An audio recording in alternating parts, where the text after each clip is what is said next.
நடிகை சமந்தா அவர்களுக்கும் நாகார்ஜுனா அவர்களின் மகனும் தெலுங்கு நடிகருமான நாக சைத்தன்யா அவர்களுக்கும் காதலித்து 2017ஆம் ஆண்டு திருமணம் செய்து கொண்டனர். பின்னர் இருவருக்கும் கருத்து வேறுபாடு ஏற்பட்டு 2021இல் விவாகரத்து செய்து பிரிந்தனர். தற்போது சமந்தா அவர்கள் படங்களில் பிஸியாக நடித்து வருகிறார்.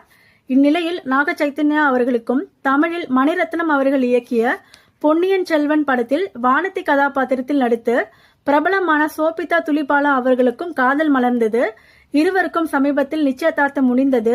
இந்நிலையில் நாக சைத்தன்யா சோபிதா துலிபாலா அவர்கள் திருமணம் ஹைதராபாத்தில் உள்ள நாகார்ஜுனா அவர்களுக்கு சொந்தமான ஸ்டுடியோவில் நேற்று நடந்தது. இரவு 8:30 மணிக்கு சோபிதா துலிபாலா கழுத்தில் நாக சைத்தன்யா அவர்கள் தாலி கட்டினார். திருமணத்தில் இரு வீட்டு குடும்பத்தினர், நடிகர், நடிகைகள் கலந்து கொண்டு மணமக்களை வாழ்த்தினர்.